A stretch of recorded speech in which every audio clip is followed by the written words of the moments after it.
여러분 안녕하십니까? 포항 MBC 뉴스입니다. 경상북도가 설 명절을 앞두고 중소기업과 소상공인의 경영 안정화를 위해 3,200억 원 규모의 특별자금을 지원합니다. 지원 내용은 중소기업 운전자금 2천억 원, 중소기업 경영안정자금 700억 원, 소상공인 육성자금 500억 원입니다. 융자를 희망하는 기업은 대출 취급은행과 융자금액 등을 협의한 후 관할 시군청을 방문해 신청하면 됩니다.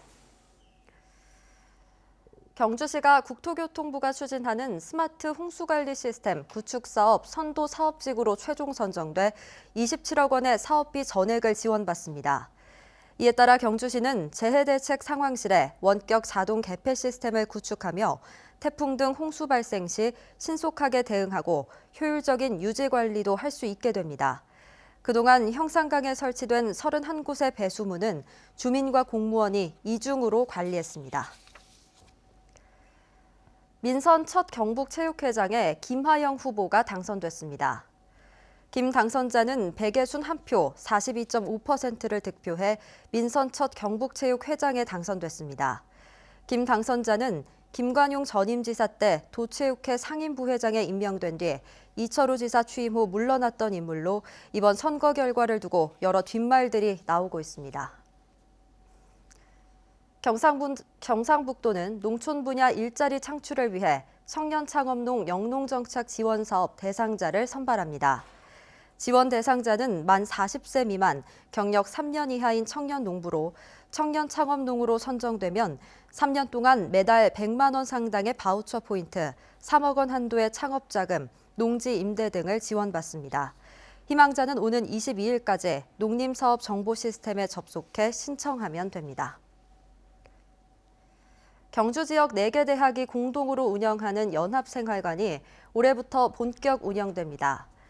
서라벌대학의 유후 공간을 활용해 조성한 연합생활관은 2인실과 4인실로 454명을 수용할 수 있고 학기당 관리비는 30만 원입니다. 경주시는 앞으로 생활관 학생들의 통학 편익을 위해 교통노선 변경 등을 추진하기로 했습니다. 4.15 총선을 앞두고 여야가 인재 영입에 속도를 내고 있지만 농업계 인사가 거론되지 않아 농업계 패싱 우려가 높습니다.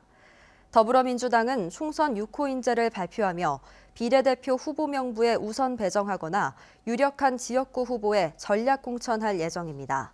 자유한국당 역시 3호 인재를 발표했지만 거대 정당 모두 농업과 농촌을 대표할 인사는 영입하지 않고 있습니다.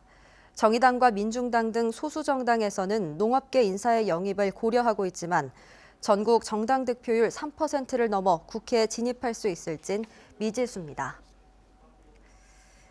지역 대학들이 잇따라 올해 등록금을 동결하고 있습니다. 경북대학교는 등록금 심의위원회를 열어 2020학년도 학부 등록금을 동결하기로 의결했습니다.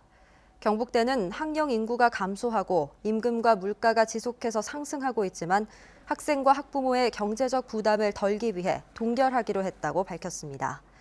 이보다 앞서 경일대와 금호공대, 안동과학대도 올해 등록금을 동결하기로 했습니다. 오는 5월 27일부터 강화된 폐기물 관리법이 시행됨에 따라 쓰레기산을 만든 뒤 고의적으로 부도를 내고 사라지는 불법 행위가 줄어들 것으로 기대됩니다. 개정된 폐기물 관리법은 종전 명의자가 쓰레기 처리에 법적 책임을 져야 한다고 규정하고 있으며 폐기물 운반자에게도 주의 의무를 강화해 처벌할 수 있는 근거를 마련했습니다. 또 행정당국이 현장에서 쓰레기 반입 금지 명령을 내릴 수 있으며 폐기물 불법 처리 행위에 대해 징역 및 벌금형을 선고할 수 있도록 처벌 기준을 강화했습니다. 이상으로 포항 MBC 뉴스를 마칩니다. 여러분 고맙습니다.